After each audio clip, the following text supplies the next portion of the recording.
was a time when I was lonely. Hey guys, welcome back to the channel. My name is Weston. How are you guys doing today? Now, here in Kansas, we've had some wild weather. It's been windy, we've had some raining, flooding, tornadoes. It's been quite of a bad deal. Some people's lost their houses, and a lot of people's been affected really badly.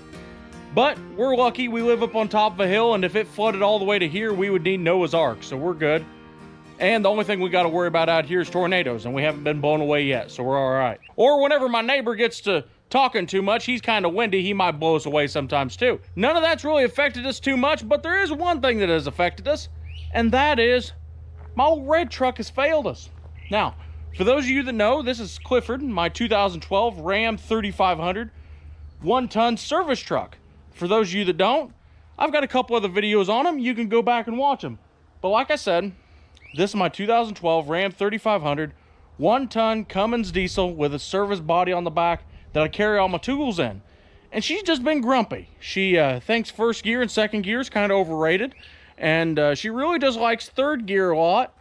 And think fourth, fifth, and sixth is just unneeded. Basically, just to cut to the chase, she's got a transmission issue. And I know everybody down in the comment section's like, what a surprise, a Dodge diesel with a tranny issue. So before we get too far, I just want to give you a brief update on some of our other builds we're doing. Now, the CUMMINS is coming, trust me. The parts are on their way, and as soon as they get here, we're going to start building on that. So if you guys are excited to see that, or if you're new to the channel, make sure you hit that subscribe button because I'd hate for you to miss out on the channel. Make sure you hit that subscribe button because I'd hate for you to miss out on any of the cool content we got coming up. I guess there ain't nothing to it. Just to do it, let's dive in, see if we can see what's wrong with this old red truck. Let me tell you what we're having issues with on the old red truck here. She's got a transmission issue. So basically, I pulled it up one day, shut it off, and I went back out to get into it, fired it up, put it in reverse to back out of the drive, and it slammed into reverse really hard. I mean, like, it felt like I got slammed through the windshield almost. So basically, I went to drive it, put it back in drive, and it was stuck in third gear. I shut the truck off, turned it back on, and it was fine. So it went into limp mode. There's something electrically wrong with the transmission. I don't think there's actually any hard parts like clutch packs or anything like that actually broken. Knock on thin sheet metal. We're going to take and we're going to put the scan tool on it, see if we can pull any codes for the transmission, and see if we can figure out what is wrong with old Clifford today. All right, now let's see if we can show you the issue that old Clifford is having here. Now, we'll just take...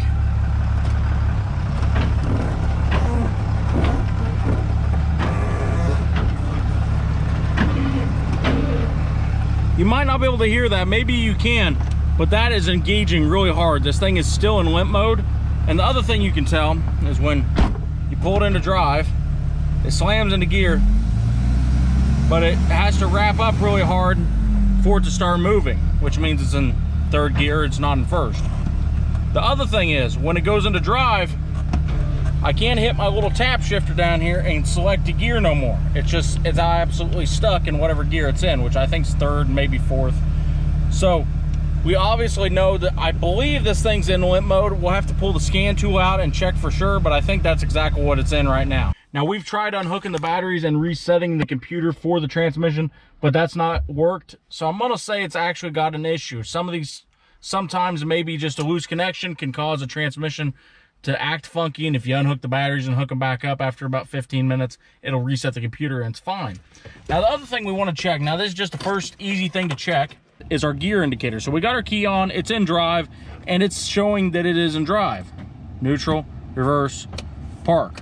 It's just like it's supposed to. Now, if this range switch, this is a little switch on the side of the transmission that tells the gear shift what gear it's in. If this switch was bad, it would see how it turned all the different colors. I just got it held in between one gear and the next gear, so that's why it's done that. But if you get in your truck and it's having the same issue this one's having and it's doing that, 90% of the time it's going to be that range switch on the side of the transmission that tells it what gear it's in. But that's not the issue with ours. Ours is working just fine. So we're going to take and put the scan tool on it, see if we got any codes, and see if that can lead us in any direction there. All right, guys, now we got the codes pulled up for the transmission control module. So basically, the first one we see is impossible wheel speed sensor signals received. Shift solenoid 2 functional performance, that could be. The transmission fluid temperature sensor, that's been broke for a long time. That ain't no big deal. Line pressure solenoid circuit. So this line pressure solenoid and the shift solenoid right there, either one of them could cause this transmission to go into limp mode. But where we got codes for both, I would about say we've got a wiring issue outside the transmission, because I don't think it's that common for both of them solenoids to fail at the exactly same time. So it's getting dark out here. We're going to take and pull this truck in the garage, put it up on jacks. That way I can roll myself underneath there and look at all of our wiring and see. That's the first thing we're going to check, is the easy things. We've already checked the fuses. We've tried resetting the computer for the transmission. That's not done nothing. It's still pulling these codes. I've tried deleting these codes. Still, it has an issue. So we need to get in there, check all the wiring going to the transmission, make sure it's all in good shape.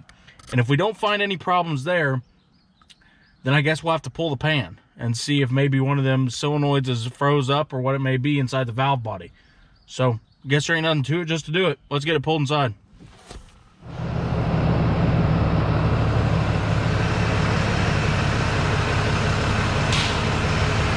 Where it's got as many codes as it does, it had 3 major codes for the tranny. It's probably a good chance that the wiring going into the trans is actually what is broke. Maybe we've had a lot of water around here. We drove through a lot of standing water with this truck, and maybe some water splashed up and knocked some wires loose or something. So that's what we're going to try to look at to begin with. And hopefully it's just something on the outside of the trans. And if that's the case, then we don't got to pull the pan and get all dirty and covered in transmission fluid by the end of the day. So I got my creeper out here. We got it up on her little ramps. So we're gonna roll underneath there and see if we can figure out what's wrong with it. I need to get my light back on too, so.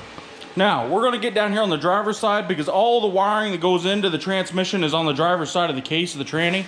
So let's get down there and see if we got any wires ripped out. So we're just gonna take a look. These are this switch right here. There's a plug-in right back there on the back. That's our range switch. Now that is working because it shows what gear this truck's in.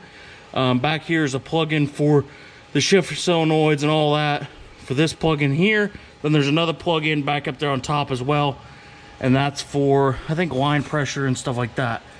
Now I do know where's it at? Yeah. So basically I'm going to take and start tracking all of our wires. We do have a couple places right here that's the wires have been fixed going to the plug.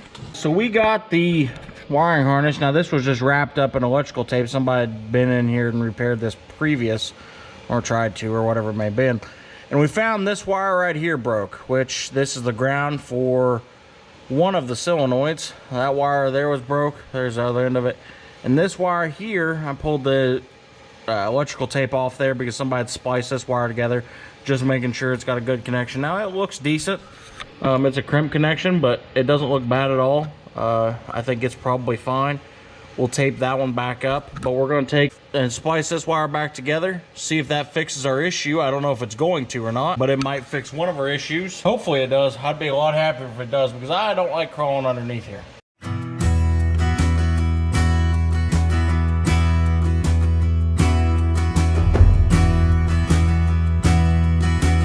So we took and found a wire that was broke underneath the truck for the line pressure solenoid, and that was one of the 2 codes that we had on the transmission controller.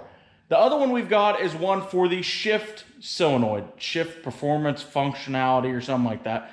I've traced all the wires for that solenoid. Everything's in good shape. It says there's nothing wrong with the circuit, but the computer just says that it's not working right. So maybe the solenoid went bad inside. Now this here is a sure sign a Dodge Diesel is nearby. I know what you guys are thinking. No, I'm not that fast at pulling trannies. If I needed to pull one, I could lay out dang near every tool I need before I ever got underneath the truck. It's that bad. But this one did not come out of old Clifford over there. Hers is still completely intact. I actually have this one in the garage. This one's got a planetary issue or something. One of the clutches are burned up. But it's been sitting around here since I pulled it out of a truck a few years ago. And it's the same transmission that's in the old red Clifford truck. It's an Ison Seki. It's a Japanese transmission. They're pretty good. They put them in the cabin chassis, and later on they put them in the pickups. I might have forgot to mention that at some point. But we're going to pull a shift solenoid out of this trans because the valve body and everything was in good shape. So let's grab that solenoid out of it, and we'll put it in red and see if we can make her work. The next part might need to be censored because I don't know if you want to see a tranny from the bottom. I am smart. I don't know what you're talking about. That thing's still got tranny foot in it. Well, you know, this is actually quite common, a Dodge transmission marking its territory. Who knew? It actually still had fluid left in it. Who would imagine with a Dodge transmission had fluid left? Is that chain still hooked on? It is. I sure hope it is. Is it coming out? No.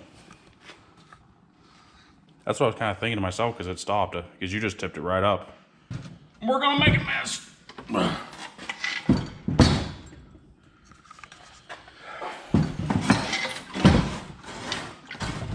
Yeah, there's some coming out.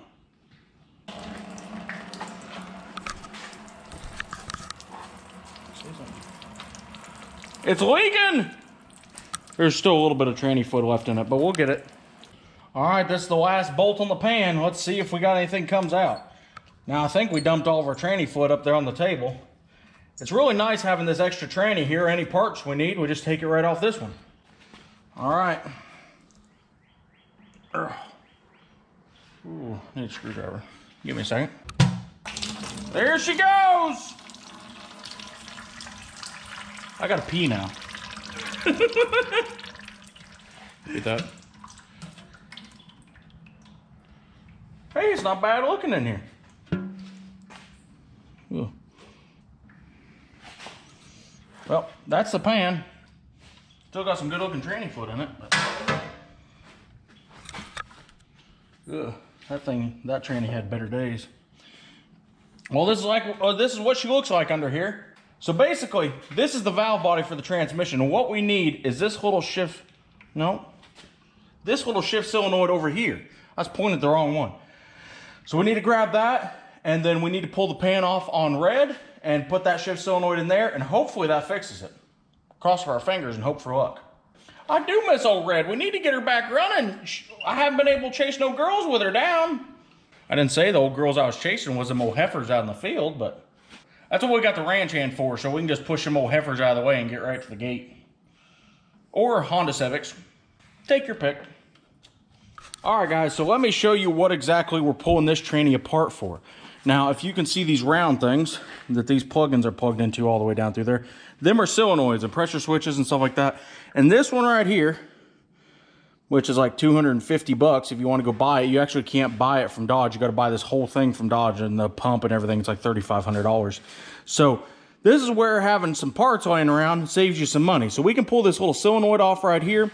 This transmission shifted fine. It was just slipping. So this solenoid should be fine. We'll put this solenoid in old Clifford over there. We'll have to pull the pan off that one as well. This is the one we're getting right here, that one. You know the advantage to being my own boss in the garage? I can sit down on the job. It don't get to happen very often. And then I'll be laying around for a little bit. Might be underneath a creeper. With a little bit of gentle persuasion. There it goes. I hate transmissions. I hate them. Pull that up, grab that, and just slide it out of there. There we go. Exactly. And that is the little part we need. Take in mind, if I had to go buy this, like 300 bucks. Now we're going to take and clean this thing up, wipe it off, and we're going to start the fluid draining on the red truck's transmission. And then we'll put this in there, and hopefully that'll fix it. Fingers crossed. As long as I don't drop this drain plug in this bucket, which I'm probably going to. Well, that worked pretty good. Don't even got tranny foot down my arm. And I got a visitor. What do you think you're doing? What are you doing? What are you doing? Gosh damn it, I don't need this much help working on this pickup. I got all kinds of visitors. Well, you know what, guys? When it comes around to the most exciting thing that happens all night, and the camera goes dead. So I gotta apologize. Now maybe you can see the aftermath of what happened, but I took a transmission fluid shower. The hair is full of tranny fluid, transmission fluid. So If I wake up tomorrow and my hair is orange, that's probably why. But we got the pan off of old Clifford. I need to find my solenoid. Where did I put my solenoid? There it is. Ta-da. So let's get back underneath there and put the solenoid back on. You know what? Maybe it can't be. All right. So guys, we got the pan pulled off. It said right there. And this is her. Now she's looking pretty clean. Obviously, most transmissions when you open them up look pretty clean. And this is the part we got to put in there. That is a shift solenoid. Pretty simple, not much to it. We do have to take this filter off, which it really looks pretty good. Not very dirty. I did get a new filter and pan gasket from O'Reilly's, but obviously in O'Reilly's fashion, they gave me the wrong one. I think they gave me one to an Allison transmission. It didn't look right when I was standing there, but anyway, I wouldn't go argue with them until we pulled it off and seen for sure. So we might just have to reuse this filter and reuse this gasket. It should be fine. This filter and fluid don't have many miles on it. It's still red, not burnt or nothing. I mean, you can see it's the right color it's supposed to be. So let's expertly catalog that right there so I can forget about it here in about 15 minutes. There's one bolt right there that holds it in. There's this plug-in, which has just got this little thing on the side, and push down and unplug it. Hopefully, when we change out this solenoid, that will fix our issue. Oh, it looks like you're going to tell us a spooky story. Ooh! Tonight I'm going to tell the story of a transmission in a Dodge that didn't work. Yeah, that one's kind of been copied a few times. All right, we filled it back up with fluid. Hopefully it works.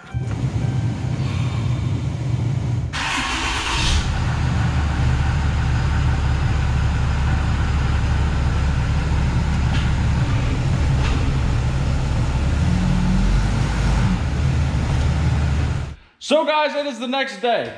And let me tell you, this truck has taken a little bit longer to fix than I care to admit. We fixed something, then I'm like, oh, that fixed it. And I go in, I grab the camera, and I fire it up, and that didn't fix it. And then we fixed something else, and I grab the camera, go to fire it up, and that didn't fix it. So we've recorded the fixing part and the ready to go part a couple times, and my God, I sure hope, and I mean I sure hope that this is the time that it is finally fixed.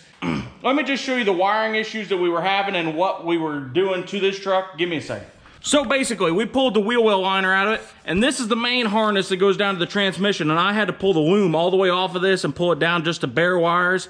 I found about 3 wires inside of there that were broke. Fixed all of them. There was a couple of wires on the side of the transmission that were broke as well. Fixed them. I sure hope it's fixed now. So we haven't tried it. You guys are going to come along with us for the first time to see if it's fixed. Let me get in here and we'll see. So if it doesn't work now, we're just going to cut the floorboards out and Fred Flintstone it. Maybe not. My brother might get a little bit mad about that. Air conditioning might not work real good that way. Let's see if it'll work. Key. Now, I never had a problem starting, but always had a problem of when you take and go to put it into gear, it would slam into gear real hard. Let's see. Oh God. I think it's fixed. That was drive. Please reverse, please work. Oh my God, yes, it works. I am so happy, guys. It's starting off in first gear like it's supposed to, not slamming into gear. Oop, horn honks. Well, she is fixed. We're shutting the hood on another project. Well, she's a little bit too tall. I gotta get around here. Now, she shouldn't be a project. She should just work. Don't tell her we're gonna go hook the trailer on. She might be getting a little bit lazy if we tell her that. So, next episode, Red is lazy and doesn't want to go to work. Anyway, if you guys liked the video, hit that like button. Comment down below what you think. If you haven't done so already, hit that subscribe button. Follow us on Instagram. Follow us on Facebook. The links will be down in the description. And make sure you stay tuned for the CUMMINS. It's coming. We'll see you guys next time.